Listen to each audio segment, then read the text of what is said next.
स्वागत है एक बार फिर से आपका सीधा सौदा में। और अब आखिरी के दो स्टॉक्स बैंक सेक्टर के, दोनों लीडिंग बैंक्स एक्सिस और आईसीआईसीआई बैंक, दोनों में आज मुझे लगता है कि ज़बरदस्त शॉर्ट कवरिंग होगी क्योंकि माहौल बन गया है ऊपर की तरफ का। तो ये लेकिन ये पहले हाफ के ट्रेड है, जब शानदार शॉर्ट कवरिंग आपको यहाँ पे देखने को मिलेगी तो इस पर फोकस करें। कल एक्सिस में एक खबर भी आई थी जो यतिन ने की थी, उसका भी सहारा मिलेगा। और इसलिए क्योंकि देखिए बैंक का जो 2020 से पहले की बैंक निफ्टी देखो और अभी की बैंक निफ्टी देखो, सेम लेवल में खड़ी है, जबकि निफ्टी बहुत ऊपर गया है।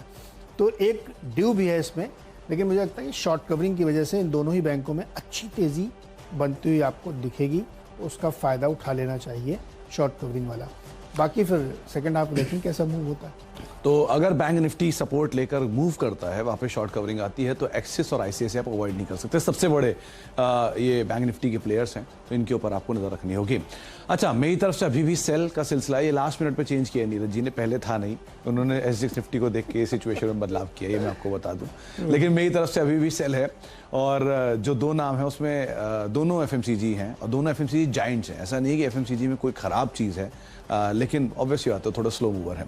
एक है एचयूएल, कल का एक स्टार परफॉर्मर, 5-5.5 हज़ार करोड़ की मार्केट कैप में कल एचयूएल के एडिशन देखने को मिला था। लेकिन ऑब्वियसली बात है अगर अब फ्रंट लाइन के स्टॉक्स एक्टिव होंगे और वहाँ पर स्ट्रॉन्ग शॉर्ट कवरिंग होगी तो जो डिफेंसिव हैं वो बैकफुट पर जाएंगे। तो हो सकता है एचयूएल थोड़ा बैकफुट पर जाए। कल वैसे भी जो तेज़ी थी उसके पीछे एक प्राइस हाइक का ट्रिगर भी था और हायर लेवल पे कुछ सेल ऑफ की बातचीत भी बाजार में हो रही थी। तो हो सकता है थोड़ा सा ये वापस ईज आउट हो। कंपनी में कोई खराबी नहीं है, ऑब्वियसली बात है ये कोर पोर्टफोलियो के हिस्से वाले स्टॉक हैं, इनमें तो कोई मतलब ही नहीं बनता। लेकिन फिर भी अगर आप मोमेंटम प्ले करना चाहते हैं तो एचयूएल में एक सेल ऑफ हो सकता है हायर लेवल से आता हुआ दिखाई पड़े। और दूसरा नाम कोलगेट, ये ऑलरेडी 52 वीक्स लो के आसपास कामकाज कर ही रहा है और लगातार अंडर परफॉर्मेंस ने दिखाई भी है, ये भी मेजर है। इनफैक्ट अगर आप टूथपेस्ट मार्केट की बात करेंगे तो दोनों प्लेयर मिला के ही 100% ओन करते हैं। एचयूएल और कोलगेट करीब 92-93% के आसपास के दोनों को मिला के मार्केट शेयर है। लेकिन फिर भी आप कोलगेट में एक प्रेशर आता हुआ देख सकते हैं क्योंकि लगातार ये ऑलरेडी बिकवाली में चल ही रहा है। कंपनी अच्छी है, इसमें कोई दो राय नहीं है, फंडामेंटल अच्छे हैं, कोई दो राय नहीं है। डिविडेंड पे ऑफ कंपनी है, पुराने हिस्ट्री है इसकी। लेकिन फिर भी इफ़ इन केस आप मोमेंटम प्ले करना चाह रहे हैं तो आपके लिए कोलगेट और एचयूएल इन दोनों के ऊपर आपको नज़र बना के रखनी होगी। चले 10 नाम हैं और 10 में से 6 नाम जो हैं वो तेज़ी की तरफ चुने गए हैं और 4 नाम जो हैं वो बिकवाली के लिए चुने गए हैं। शुरुआत करता हूं तेज़ी वाले नामों में, जिसमें बजाज ऑटो, जिसके ऊपर आप तेज़ी देख सकते हैं। कंपनी के जो प्रमोटर ग्रुप है महाराष्ट्र स्कूटर, उनकी तरफ से कुछ हिस्सेदारी बढ़ाई गई है। Over a period of time करीब 1 लाख शेयर उन्होंने खरीदे हैं। वैसे भी शॉर्ट कवरिंग का कैंडिडेट है और ऑटो जाइंट है, तो उस लिहाज से आप इसको नजर रख सकते हैं। अदानी इंटरप्राइजेस दूसरा नाम है जहां पर कंपनी को एक मासिव ऑर्डर मिला है, 17,000 करोड़ रुपए का एक ऑर्डर है जो गंगा एक्सप्रेसवे के लिए मिला है और ये कंपनी के लिए एक हिस्टोरिकल इवेंट भी है। तो उस लिहाज से भी आप नजर रखिए, शॉर्ट कवरिंग का कैंडिडेट भी है, तो हो सकता है तेजी आते हुए दिखाई पड़े। ग्रासिम के केस में प्रमोटर ने कुछ स्टेक बढ़ाया है, 16 तारीख को यहाँ पर हिस्सेदारी खरीदी गई है 50,000 शेयरों के आसपास, तो हो सकता है उसका एक इम्पैक्ट देखने को मिले। वैसे भी निफ्टी 50 स्टॉक है तो तेज़ी के लिए आप इसको वैसे भी देख सकते हैं। अच्छा, अपोलो हॉस्पिटल फंडामेंटली कोई दो राय नहीं है इस कंपनी पे, पहले भी इसमें तेज़ी की बात की थी और मुझे लगता है कि शायद अभी भी शॉर्ट कवरिंग आएगी, हायर लेवल से काफ़ी ईज आउट हो चुका है। तो अगर शॉर्ट कवरिंग आती है तो अपोलो हॉस्पिटल में आप ट्रिगर देख सकते हैं। नीरज जी ने कुछ ट्रिगर में इसको ये भी ऐड किया है कि जो कोविड केसेस बढ़ रहे हैं वो स्पेस के लिए इम्पैक्ट करेंगे, उनको रेवेन्यू विजिबिलिटी इंप्रूव करेंगे। USL Radico Khaitan, demand impact तो रहेगा ही, ड्यूटी कट का भी इम्पैक्ट रहेगा और शॉर्ट कवरिंग के कैंडिडेट भी रहेंगे, तो उस हिसाब से भी आप यूएसएल पर नजर रखेंगे और कैश में से रेडिको खैतान पर ध्यान रखेंगे। बिकवाली के लिए वोडाफोन आइडिया, सब्सक्राइबर लॉस का एक इम्पैक्ट आता हुआ दिखाई पड़ सकता है, ईयर हाई से रिट्रेस हो रहा है तो हो सकता है थोड़ा और नीचे आए।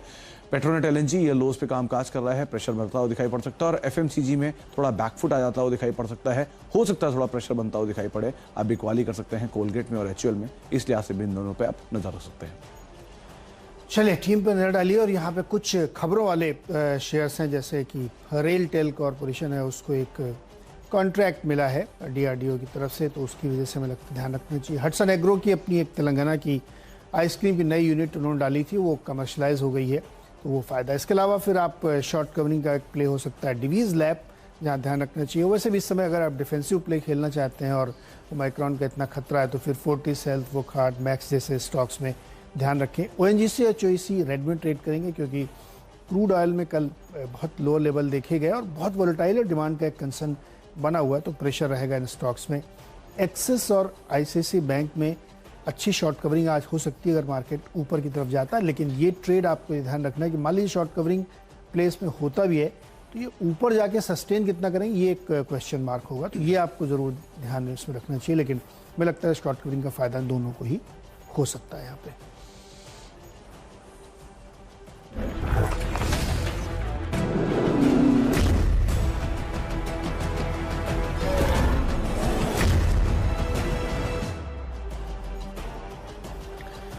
तो चलिए अब बढ़ते हैं मुनाफे की तैयारी की ओर।